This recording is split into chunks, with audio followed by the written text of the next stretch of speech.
Hi friends, ఒక్కసారి ఊహించుకోండి. మీ company దివాలా తీయబోతుంది. మీ బ్యాంక్ అకౌంట్ మొత్తం ఖాళీ అయిపోయింది.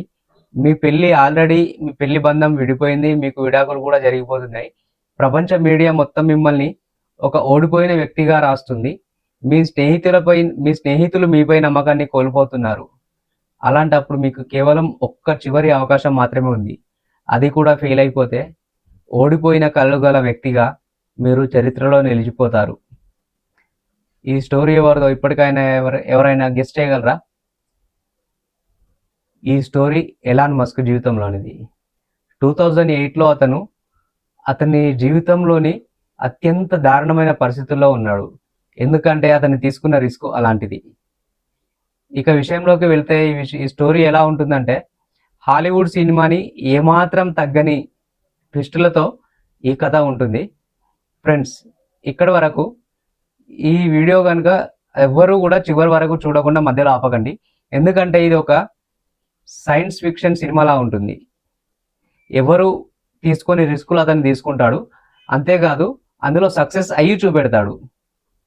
ఇప్పుడు ఎగ్జాంపుల్కి మనం అతని స్టోరీలోకి కనుక వెళ్తే, అతను సౌత్ ఆఫ్రికాలో పుట్టాడు. అతని తల్లిదండ్రులు, తండ్రి చాలా రిచ్, తల్లి ఒక మోడల్. అయినప్పటికీ తన తల్లిని పెట్టే చిత్రహింసలు భరించలేక వారిద్దరూ విడిపోతారు, భార్యాభర్తలు. అప్పుడు తన తల్లి కెనడాకు వచ్చి స్థిరపడుతుంది. తండ్రి మాత్రం సౌత్ ఆఫ్రికాలోనే ఉంటాడు. మస్క్ మొదటగా తన తల్లి దగ్గరికి వచ్చినప్పటికీ తన అవసరాల కోసం, కంప్యూటర్ కోసం అతని కోరికలన్నీ ఎలా ఉండేవంటే చాలా టెక్నికల్గా, చాలా టెక్నాలజీ బేస్డ్ కోరికలు ఉండేవి. ఒక కంప్యూటర్ కొనిపించుకోవడానికి తన తండ్రి దగ్గరికి వెళతాడు. మస్క్ బాల్యం ఎలా గడిచిపోయిందంటే, తన స్కూల్ లైఫ్లో తన సీనియర్స్ చేత దెబ్బతిన్నాడు. ఆ గాయాలు ఇప్పటికీ కూడా అతనిపై ఉన్నాయి.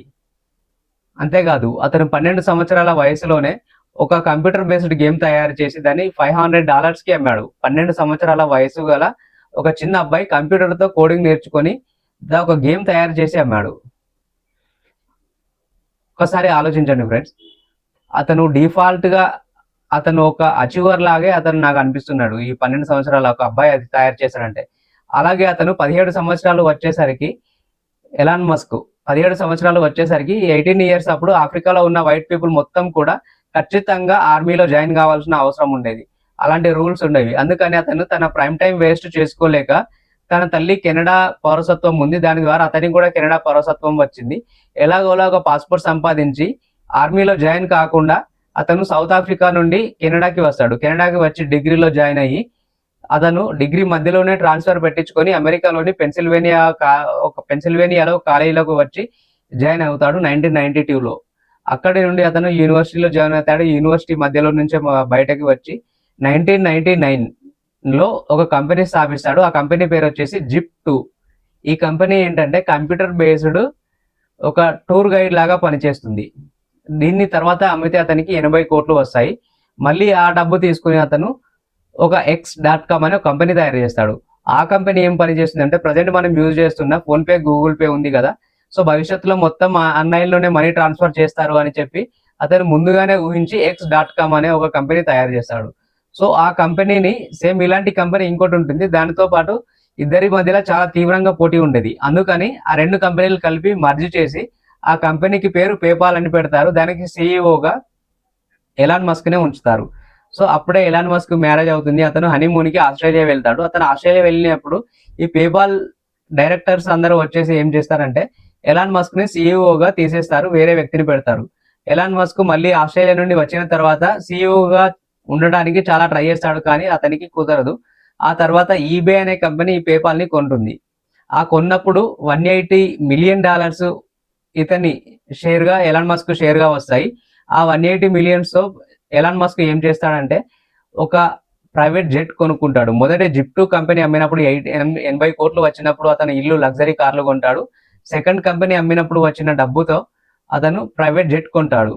సో ప్రైవేట్ జెట్ కొనడం మాత్రమే కాకుండా అతని మనసులో ఒక ఐడియా వస్తుంది. అదే ఏంటంటే స్పేస్ ఎక్స్ అనే కంపెనీ, అంటే ఒక రాకెట్ కంపెనీ తయారు చేయాలని అతను చూస్తాడు.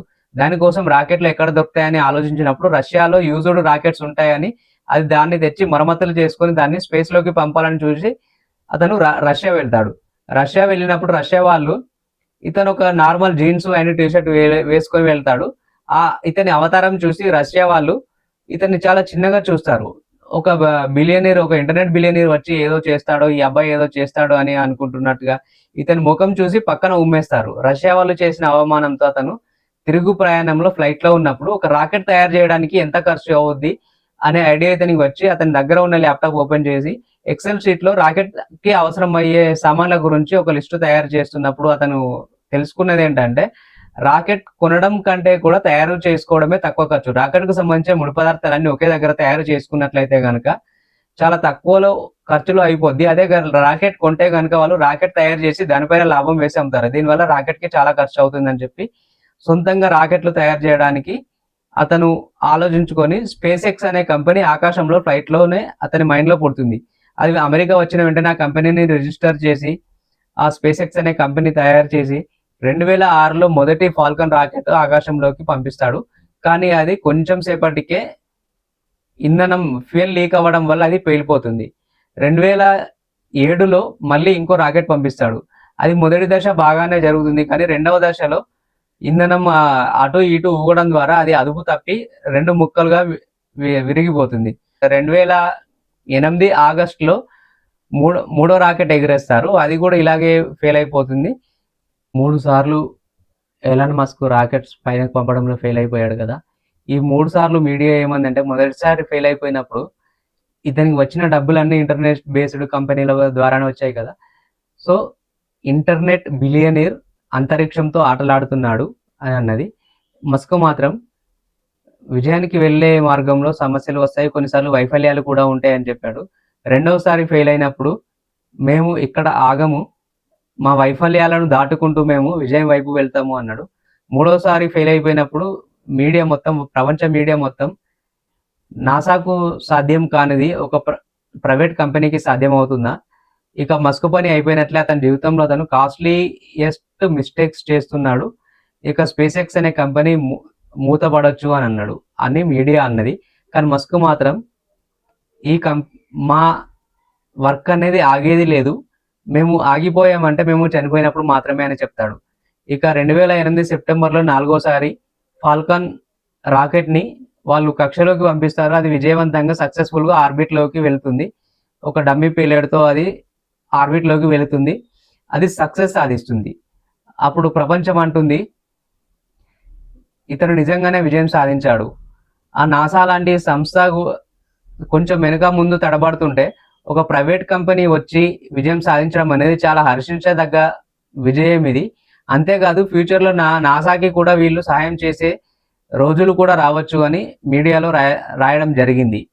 అంతేకాదు నాసా వచ్చి స్పేస్ ఎక్స్ వాళ్ళతో $1.6 బిలియన్ డీల్ కుదుర్చుకొని వాళ్ళకు సంబంధించిన సైన్స్ ప్రాజెక్ట్స్, ఫుడ్ ప్లస్ ఇంకా చాలా వ్యోమగాములను ఇంటర్నేషనల్ స్పేస్ స్టేషన్ కి తీసుకెళ్లడానికి నాసాతో డీల్ కుదుర్చుకుంది. ఎందుకంటే స్పేస్ ఎక్స్ అనేది అతి తక్కువ ఖర్చుతో స్పేస్ లోకి వెళ్తుంది, మళ్ళీ అదే రాకెట్ మళ్ళీ వచ్చి కింద దిగుతుంది. ఇది ప్రపంచంలో మొదటగా చేసి చూపింది కేవలం స్పేస్ ఎక్స్ మాత్రమే, ఎలాన్ మస్క్ మాత్రమే. ఎలాన్ మస్క్ ఎలాంటి వాడంటే అతను మొదటగా జిప్2 స్థాపించి అదొక ట్రావెల్ గైడ్. సెకండ్ వచ్చేసి ఫ్యూచర్ గెస్ చేసి దాన్ని x.com అని ఆన్లైన్ మనీ ట్రాన్స్ఫర్ తయారు చేశాడు. మూడవది డైరెక్ట్ స్పేస్ గురించి ఆలోచించాడు. తర్వాత ఎలక్ట్రిక్ కార్ల దాంట్లో పెట్టుబడి పెట్టాడు. అలాగే 2006లో సోలార్ దాంట్లో పెట్టుబడులు పెట్టాడు. అదేంటంటే సోలార్ ప్యానెల్, సోలార్ ఎనర్జీ తయారు చేయడానికి సోలార్ దాంట్లో పెట్టుబడులు పెట్టాడు. 2016లో న్యూరాలింక్ అనే కంపెనీ స్థాపించాడు. పక్షవాతం వచ్చిన వాళ్ళకు, బ్రెయిన్ డెడ్ అయిన వాళ్ళకి బ్రెయిన్ లో ఒక కంప్యూటర్ చిప్ పెట్టి దాని ద్వారా ఆపరేట్ చేసి వాళ్ళను బాగు చేయొచ్చు అని నమ్మాడు అతను. దానిపై ఇప్పుడు R&D చేస్తున్నారు. అలాగే 2016లోనే ఓపెన్ ఏఐలో పెట్టుబడులు పెట్టాడు.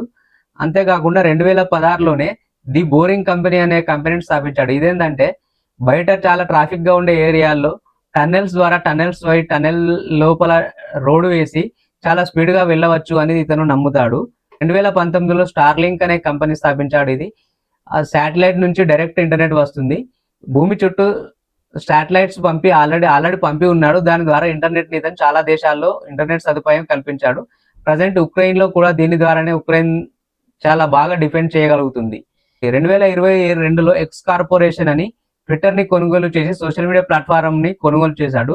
2023లో XAI గ్రోక్ ఏఐని ఇతను తయారు చేశాడు. ఒక్కసారి ఆలోచించండి ఫ్రెండ్స్.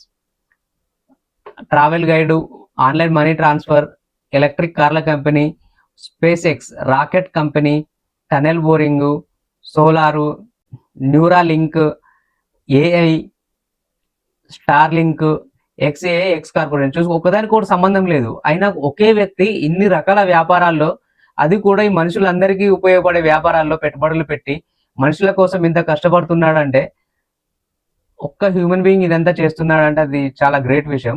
అసలు ఎలాన్ మస్క్ గురించి ఒక్క మాట చెప్పాలంటే, మనుషులందరూ డబ్బులు సంపాదించి ఒక స్థాయికి వెళ్ళిన తర్వాత రెస్ట్ తీసుకోవాలనుకోడు. ఇతను ఎక్కువ రిస్క్ తీసుకొని పెట్టుబడులు పెడతాడు. అందరూ రిస్క్ చూస్తుంటే ఆ రిస్క్ లోనే తన ఆపర్చునిటీ చూసుకుంటాడు. ఫ్రెండ్స్, ఎలాన్ మస్క్ గురించి ఈ వీడియో మీకు ఎలా అనిపించింది? వీడియో కనుక నచ్చినట్లయితే మీరు ఖచ్చితంగా లైక్ చేసి మా ఛానల్ సబ్స్క్రైబ్ చేసి ఎలాన్ మస్క్ గురించి మీ ఒపీనియన్ ని కామెంట్ బాక్స్ లో తెలియజేయండి. Thank you.